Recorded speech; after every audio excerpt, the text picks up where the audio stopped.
Assalamualaikum warahmatullahi wabarakatuh. Selamat malam semuanya.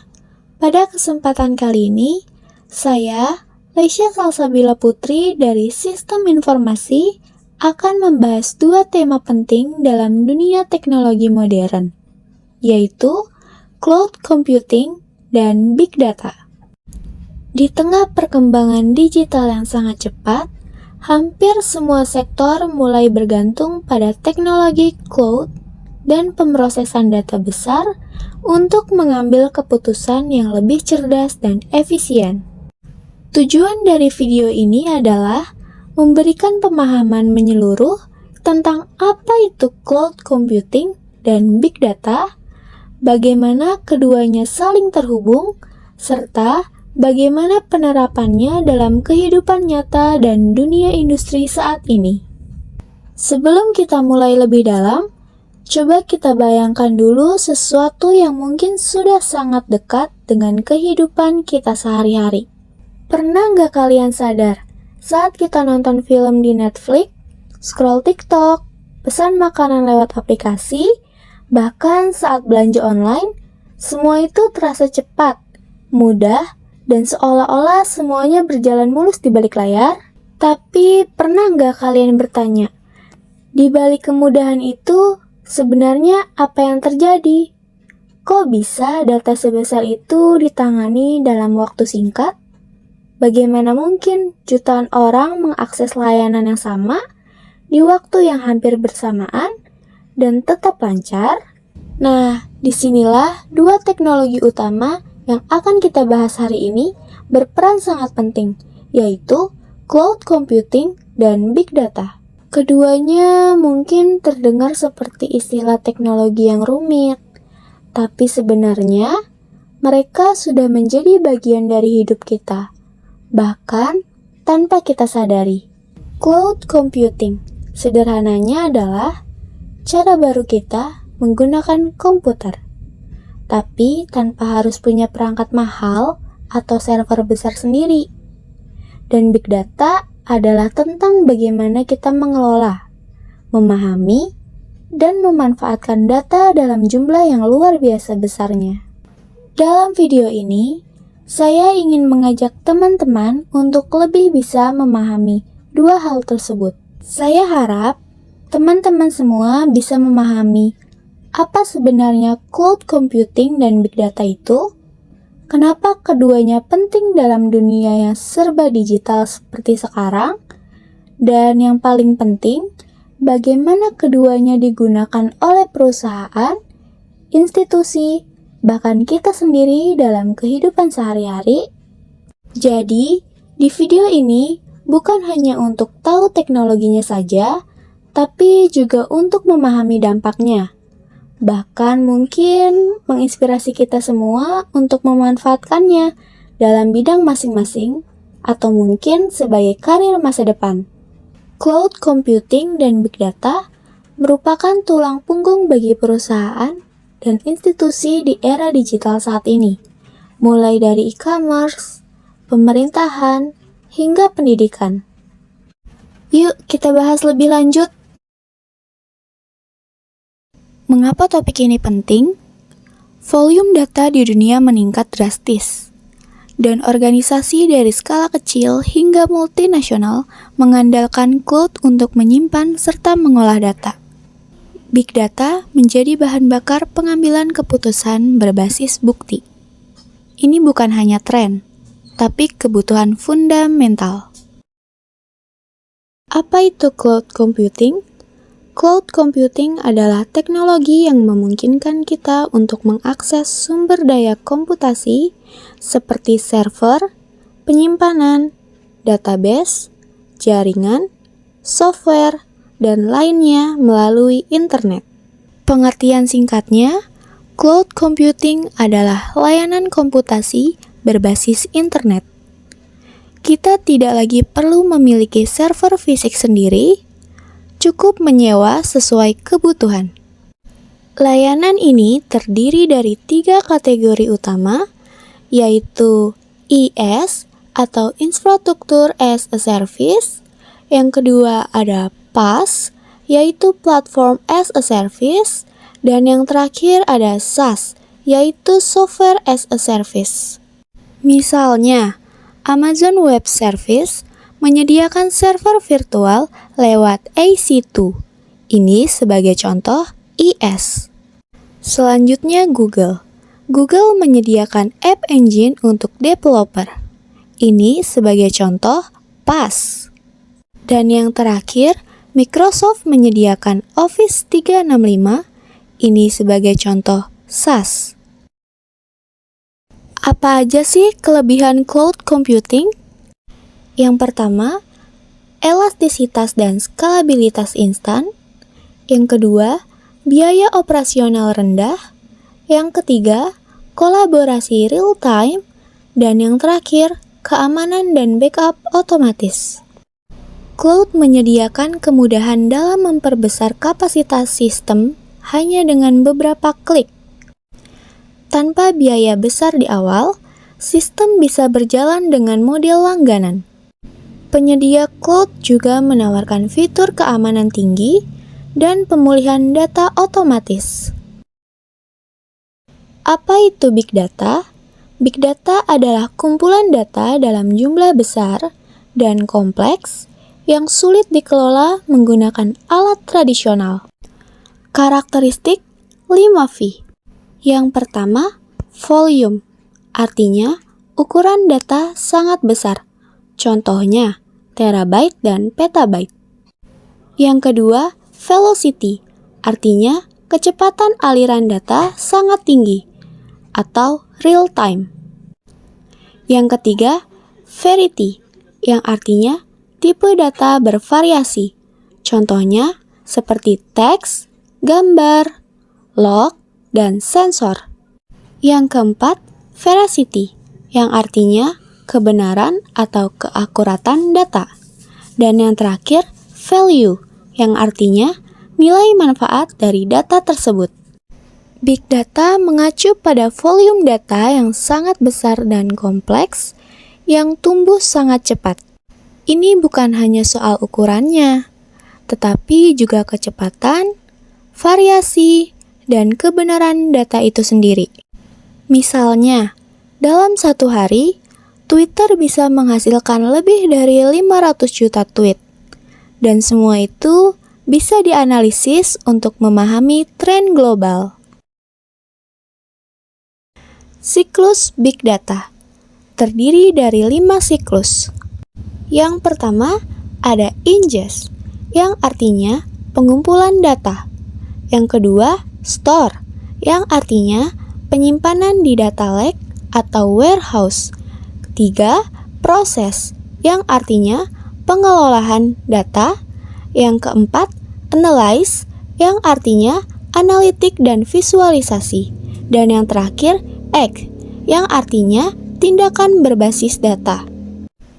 Big Data memiliki siklus.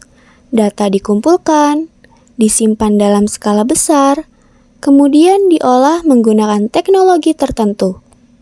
Setelah dianalisis, hasilnya digunakan untuk pengambilan keputusan atau pengembangan produk. Keterkaitan cloud dan Big Data. Cloud menyediakan infrastruktur fleksibel dan scalable yang dibutuhkan Big Data untuk: pertama, penyimpanan data besar atau cloud storage. Kedua, pemrosesan data paralel atau cloud compute. Dan yang terakhir, analitik lanjutan atau machine learning dan AI. Cloud dan Big Data saling menguatkan. Big Data membutuhkan kapasitas penyimpanan dan pemrosesan yang elastis, dan cloud menyediakannya. Tanpa cloud, analitik data berskala besar akan mahal dan rumit secara infrastruktur. Apa itu cloud storage? Cloud storage adalah layanan penyimpanan data secara daring.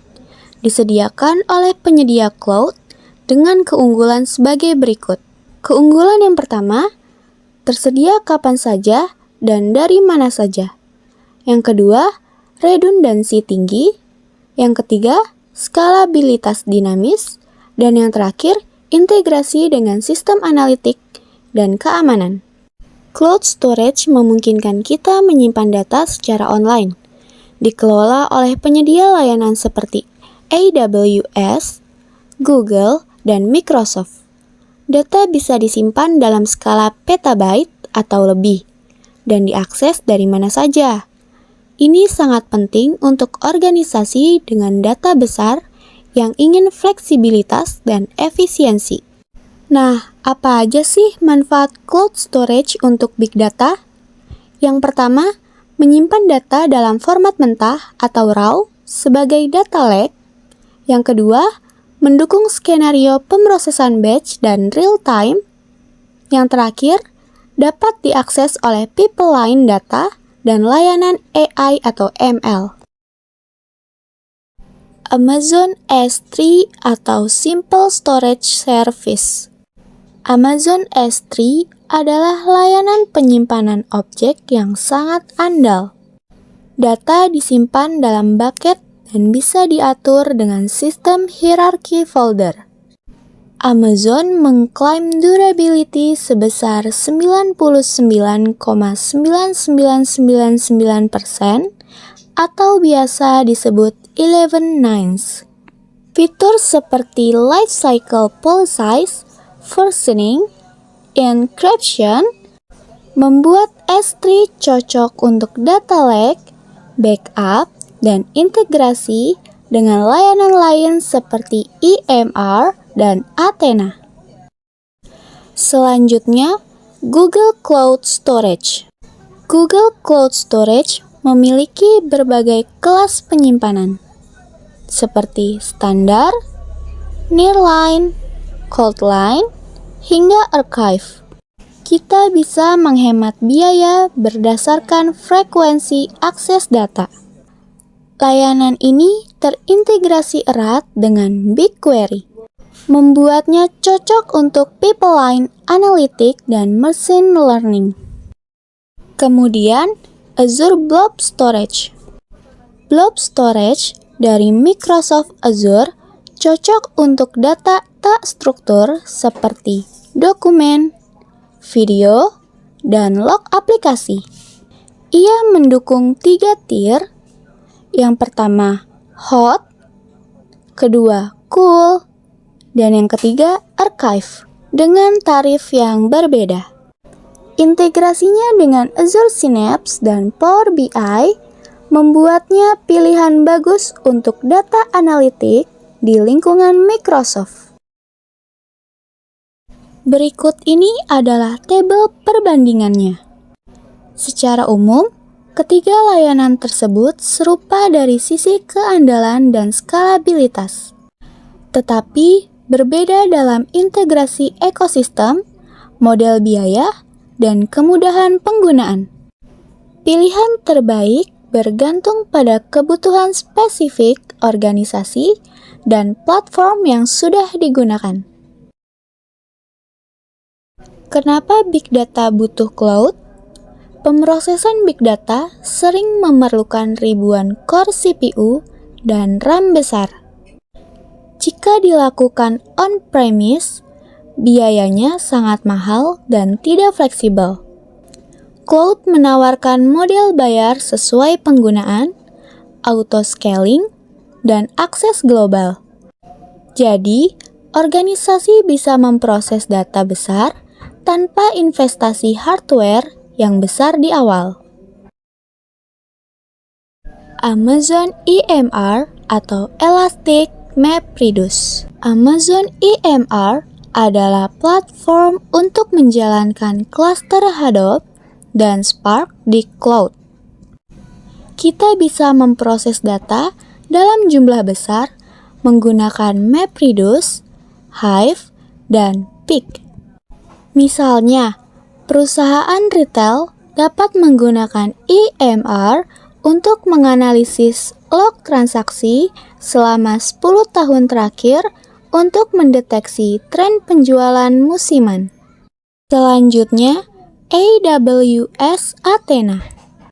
Athena adalah layanan query SQL tanpa server. Kita bisa langsung menjalankan query terhadap data di Amazon S3 tanpa menyiapkan infrastruktur. Ini sangat cocok untuk analisis ad hoc, eksplorasi data cepat, atau pemantauan log sistem secara instan. Kemudian, Google BigQuery. BigQuery adalah layanan data warehouse kolom dari Google Cloud. Ia memungkinkan analisis dataset besar dengan waktu respons cepat. Salah satu keunggulan utamanya adalah model biaya per query. Kita hanya membayar data yang benar-benar diproses. Banyak startup dan institusi riset mengandalkan BigQuery untuk fleksibilitas dan kecepatannya. Dan yang terakhir, Azure Synapse Analytics. Synapse menggabungkan SQL Data Warehouse dengan teknologi Spark. Kelebihannya adalah kemudahan menyatukan berbagai jenis data dari banyak sumber dan langsung dianalisis dalam satu lingkungan. Misalnya, pemerintah daerah bisa menggabungkan data demografi dan kesehatan masyarakat untuk membuat kebijakan berbasis data. Dukungan AI dan machine learning. Semua penyedia cloud utama juga memiliki layanan AI. Misalnya, yang pertama, AWS SageMaker untuk melatih dan mendistribusikan model machine learning. Yang kedua, Google Vertex AI menyediakan pipeline otomatis dari data ingestion hingga deployment model. Dan yang ketiga, Azure ML memungkinkan eksperimen drag and drop dengan Auto ML. Berikut adalah contoh teknologi terintegrasi. Yang pertama, ada AWS Redshift dan Google BigQuery. Yang kedua, Azure Synapse Analytics. Dan yang ketiga, terdapat Databricks, Microsoft, dan ML Tools. Banyak penyedia cloud kini sudah menyertakan platform big data dan AI dalam satu ekosistem. Dengan begitu, organisasi bisa langsung melakukan analisis lanjutan tanpa membangun sistem dari nol. Nah, kemudian ada beberapa ekosistem teknologi. Yang pertama, Apache Hadoop, yaitu penyimpanan dan pemrosesan terdistribusi. Yang kedua, Apache Spark, yaitu analitik in memory super cepat. Yang ketiga, NoSQL atau MongoDB, dan Cassandra, yaitu database fleksibel. Yang keempat, Kubernetes, yaitu orkestrasi cloud native. Dan yang terakhir, AI atau ML, yaitu analisis prediktif dan otomatisasi. Teknologi seperti Hadoop dan Spark mendukung pemrosesan data besar dengan skala tinggi. NoSQL mendukung skema dinamis, sementara Kubernetes membantu orkestrasi infrastruktur cloud. AI dan machine learning menjadi lapisan paling strategis untuk prediksi dan insight. Terdapat beberapa studi kasus. Di sini, saya hanya mengambil 3 contoh studi kasus. Yang pertama ada e-commerce. Sebuah perusahaan retail online menggunakan S3 untuk menyimpan riwayat klik pelanggan. EMR digunakan untuk menghitung metrik pembelian, dan SageMaker melatih model rekomendasi produk berbasis perilaku pengguna. Studi kasus yang kedua ada universitas dan riset. Sebuah universitas besar menyimpan data genomik di Google Cloud Storage. Para peneliti mengelola data tersebut langsung dengan BigQuery tanpa memindahkan file, mempercepat waktu analisis dari minggu menjadi jam. Studi kasus yang terakhir ada pemerintah. Pemerintah kota menggunakan Azure Synapse untuk mengelola data kependudukan dan menghubungkannya dengan sistem pelayanan publik. Dashboard Power BI kemudian menyediakan data dalam bentuk visual yang mudah dibaca untuk pengambilan keputusan. Nah, kita sudah masuk pada materi tantangan dan tren masa depan. Tantangannya terdapat biaya pemrosesan besar, keamanan data, privasi, ketergantungan vendor atau lock-in, dan kekurangan talenta ahli. Terdapat pula tren masa depan yang terdiri dari hybrid cloud, edge computing, AI augmented, analytic, automation, dan zero trust security. Meski menjanjikan, cloud dan big data juga membawa tantangan serius. Privasi data harus dijaga dengan ketat. Organisasi harus bijak memilih vendor, dan kebutuhan akan tenaga ahli data sangat tinggi tapi belum terpenuhi. Namun, tren masa depan seperti hybrid cloud, edge computing, dan penggunaan AI dalam otomatisasi analitik akan mendorong adopsi yang lebih luas. Nah, ke depannya, sistem akan lebih mengandalkan cloud naratif arsitektur, otomatisasi AI, serta pemrosesan real-time langsung dari perangkat ujung. Organisasi yang siap beradaptasi akan unggul secara kompetitif. Setelah ini akan saya tampilkan video gambaran dari materi yang telah saya sampaikan agar lebih mudah dimengerti. Imagine you're the owner of a small software development firm and you want to scale your business up. However, a small team size, the unpredictability of demand, and limited resources are roadblocks for this expansion. That's when you hear about cloud computing. But before investing money into it, you decide to draw up the differences between on-premise and cloud-based computing to make a better decision. When it comes to scalability, you pay more for an on-premise setup and get lesser options too. Once you've scaled up, it is difficult to scale down and often leads to heavy losses in terms of infrastructure and maintenance costs. Cloud computing, on the other hand, allows you to pay only for how much you use, with much easier and faster provisions for scaling up or down. Next, let's talk about server storage. On-premise systems need a lot of space for their servers, notwithstanding the power and maintenance hassles that come with them. On the other hand, cloud computing solutions are offered by cloud service providers who manage and maintain the servers, saving you both money and space. Then we have data security. On-premise systems offer less data security, thanks to a complicated combination of physical and traditional IT security measures, whereas cloud computing systems offer much better security and lets you avoid having to constantly monitor and manage security protocols. In the event that a data loss does occur, the chance for data recovery with on-premise setups are very small. In contrast, cloud computing systems have robust disaster recovery measures in place to ensure faster and easier data recovery. Finally, we have maintenance. On-premises systems also require additional teams for hardware and software maintenance, loading up the costs by a considerable degree. Cloud computing systems, on the other hand, are maintained by the cloud service providers, reducing your costs and resource allocation substantially. So now, thinking that cloud computing is a better option, you decide to take a closer look at what exactly cloud computing is. Cloud computing refers to the delivery of on-demand computing services over the internet on a pay-as-you-go basis.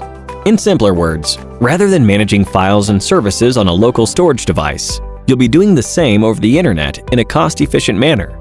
Cloud computing has two types of models: deployment model and service model. There are three types of deployment models: public, private, and hybrid cloud. Imagine you're traveling to work. You've got three options to choose from. One, you have buses, which represent public clouds. In this case, the cloud infrastructure is available to the public over the internet. These are owned by cloud service providers. Two, then you have the option of using your own car. This represents the private cloud. With the private cloud, the cloud infrastructure is exclusively operated by a single organization. This can be managed by the organization or a third party.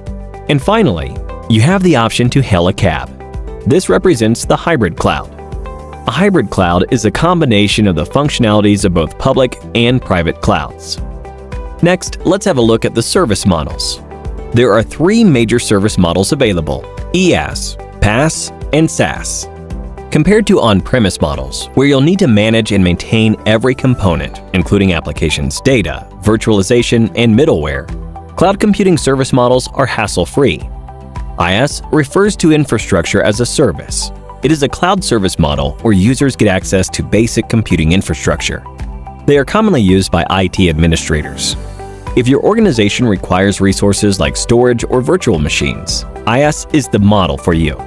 You'll only have to manage the data, runtime, middleware, applications, and the OS, while the rest is handled by the cloud providers.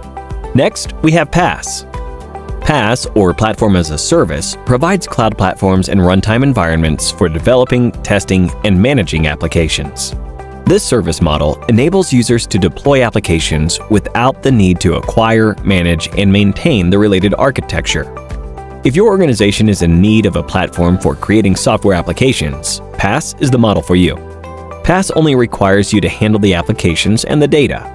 The rest of the components like runtime, middleware, operating systems, servers, storage, and others are handled by the cloud service providers. And finally, we have SaaS. SaaS, or Software as a Service, involves cloud services for hosting and managing your software applications. Software and hardware requirements are satisfied by the vendors, so you don't have to manage any of those aspects of the solution. If you'd rather not worry about the hassles of owning any IT equipment, the SaaS model would be the one to go with. With SaaS, the cloud service provider handles all components of the solution required by the organization. Time for a quiz now. In which of the following deployment models are you, as the business, responsible for the application, data, and operating system? 1. IaaS. 2. PaaS. 3. SaaS. 4. IaaS and PaaS. Let us know your answer in the comment section below for a chance to win an Amazon voucher.